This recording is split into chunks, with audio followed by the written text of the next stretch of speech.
We recall that on the 16th of December 2020, the Nigerian Indigenous Nationalities Alliance for Self-Determination did declare a sovereignty dispute, raising grave constitutional grievances and making a 5-point demand on the federal government of Nigeria with a 90-day ultimatum within which, a 90-day period of notice within which remedial steps towards addressing those constitutional grievances must commence.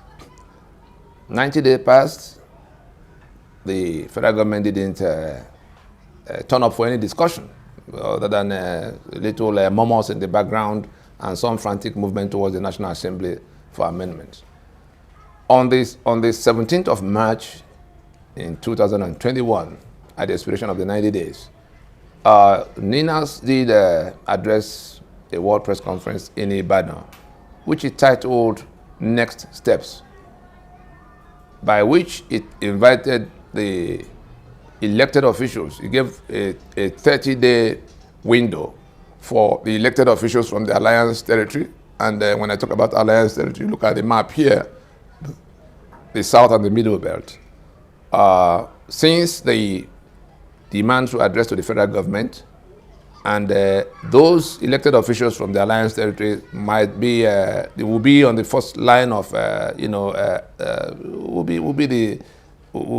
take the first hit should the next steps indicated in the proclamation itself be activated. That is reconsideration of allegiance to the 1999 to the disputed 1999 Constitution, because the whole dispute is all about we not making the 1999 Constitution, therefore we not being in a union, in that union defined by that 1999 Constitution. That's what it really boils down to. Our federation has become, our union has become a fraud against us as long as it's that 1999 Constitution that defines it, along with all institutions. Now, the 30 days passed, and on the 17th of April, the elected officials again didn't come formally. They were coming at night. They were coming Nicodemously. Some governor going to whisper to some, nobody. They didn't come in the manner that should have become the commencement of serious discussions. So, in all, 90 days passed, 30 days passed for the federal government, the state government, and therefore government. On the 17th of April, NINAS again went out to address the global community to activate a period of 120 days of consultation with the owners of the sovereignty, with the people of Nigeria. And when we talk about peoples of Nigeria, we're talking about the various interest segments, stakeholder segments across society and the international community. At home, we'll be talking about the socio-political or socio-cultural groups across the ethnic blocks, the labor movement, the bar association, the church, the religious groups all together, the non-governmental organizations, the students, the market unions, all kinds of interest segments across society. And then the diplomatic community, the countries and institutions of the world that have been having concerns about what might happen to Nigeria. And so that period of 120 days commenced on the 17th of April. And I've come to report to us today, the 3rd, the 3rd of May, that there have been developments from the international community relating to these consultations on those constitutional grievances raised by the proclamation of December 16th.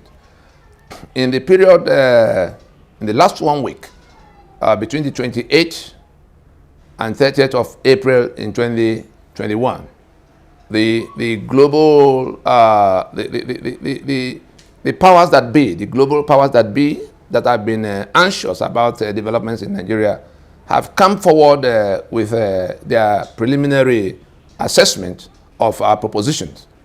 And they have, and I'm talking about the US, the UK, and the European Union, who in those 3 days issued their position addressed to the federal government of Nigeria. First, it was the U.S. that says to them that the security problems of Nigeria were extraordinary, and that the nature of the solutions to it is not the one in which you are trying to get everybody to come and help you to keep it the way it was. That it requires, discussion amongst the people so that they can sort it out. United Kingdom came up saying, oh yes, you see, the U.S. High Commissioner to Nigeria came up saying that the partnership the UK has with Nigeria, and when they say with Nigeria, we know is the part of the country they have that partnership with. It is that caliphate that their partnership had been, that partnership had been servicing the alliance between Britain and that caliphate, these 12 states that have embraced Sharia now. And so, since they have hijacked the federal government, the Britain has come to the end of the manipulations that are available to tell them point blank that this matter is not one that could be addressed by the partnership. The scope of their partnership will not suffice on this occasion. Therefore, they should go discuss with the people. Then the European Union came the next day. In fact, that's the most explicit. The European Union said, look, Nigeria, this problem that is raging all over the place is not one to be addressed by shooting, by military force. That guns should be kept out of the table of discussion, and a dialogue opened up with the owners of the sovereignty, with the people. And that that dialogue should lead to where the legal instrument is reworked. They actually use the word legal instrument. That is the Constitution. And if you put all of it together, you discover that the global powers have told Nigeria in very clear terms that time is now to go discuss with the owners of the sovereignty that is now called Nigeria, and to work out constitutions that will work. And if anybody wants to understand it further, we'll remember that in December, not December, in August of 2019, after our engagements with the policy beltways of Washington, I'm talking about when the LNC, leading the balance of the alliance, went to Washington to talk to all of those who were asking questions about what was going on in Nigeria. We went to tell them how ISIS had been received into our space by our own government, and all of what it has become for us. Nigeria has become a union of death for the rest of us.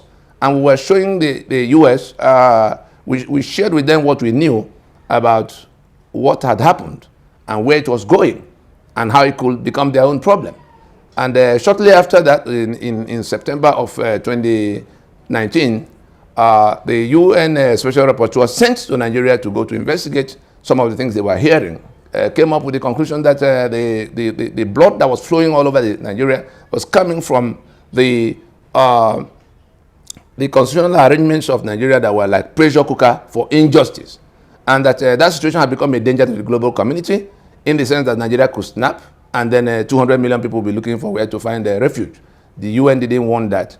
So between what the UN had seen, again, we remember that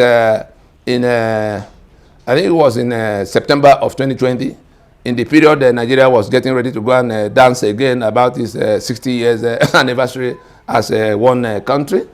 The Vice President of Nigeria, Yemi Osinbajo, had raised an alarm about the walls of Nigeria that was cracked, and that the house could collapse if we didn't move very quickly to solving whatever it was. In talking about the walls of Nigeria that are cracked, of course, we all know that if nothing is done, because the cracks have become visible and degenerating by the hour, the building will come down. Now, those of us who have been pointing at the foundations that are the damaged foundation, constitutional foundations of Nigeria, we went out again to tell everybody that it is the foundation of the building, that is the constitutional arrangement upon which we are constructing this union, that is the source of that crack. And that if we do not move quickly enough to accept that the foundation is damaged and go fixing it, that the building will come crashing on all of us. Now, all of those who are trapped in that building, the nationalities of Nigeria that will suffer, those 200 million people that the UN was talking about, are the ones who have to find some way out of that building. The Yoruba have raised their flag saying they can't continue to wait until they are all killed, because you can see the number of killings and kidnappings happening in their space. In the eastern part, the Biafra group, the people who say it is Biafra or nothing, the same concerns. Is those constitutional grievances that we've raised, that they are all raising in their various ways, whether they were talking about restructuring or reconstruction or Oodua Republic or Biafra Republic or resource control. All of the agitations in Nigeria, including the killings in the middle belt, including the ones in the upper part, all of the agitations in Nigeria are flowing from those constitutional grievances. And those constitutional grievances themselves are flowing from the flawed constitutional arrangements, for which reason we say we must now find a way to terminate the operation of that constitution, go into a transition that will rework the basis of the union, so that that house of Nigeria, that burning house of Lugard, doesn't collapse on all of us and kill so many people and throw the others into refugee situation. It comes as a surprise that at a time the US, the UK, the EU, that is the global powers that have interest in what will happen in Nigeria and to Nigeria, had addressed themselves, they addressed the issues we are raising and pointing the federal government of Nigeria to the prescriptions we have made as the solution to the problem. That we came out yesterday, May the 2nd, to a statement purportedly coming out from one Peter Afunanya, that is a spokesman of DSS, threatening everybody who says who is doing anything that will threaten the unity of Nigeria and the sovereignty of Nigeria and government, and also all such nonsense. Well, I would be surprised if it came from DSS, because one cannot trust what we find on social media these days. But if anybody is still at that mundane level of thought of describing the self-determination, the self, I will call it first, self-preservation actions being taken within the rights of self-determination that's inalienable to the constituents of the disputed Federation of Nigeria, because the constitution that, let us all understand it, this constitution 1999, that is a forgery, that has our signature at the base as authorization. As long as that constitution is in place, Nigeria is a disputed project, because the people who are purported to have agreed to live together have come forward to say we never met, we never agreed on anything. It is a forgery, it is a fraud against all of us. And so it is in that kind of setting that one will be addressing on behalf of NINAS, addressing that State Directorate of State Services, DSS, to point them, to explain to them, just in case they didn't know. They should be finding out from their principal what is going on. That is the federal government of Nigeria. They should realize that what the people who are demanding an immediate reconstruction of the constitutional basis of Nigeria, the one they call restructuring, or even the ones that say they are fed up, they want to go to be countries of their own, they are not the ones threatening the unity of Nigeria.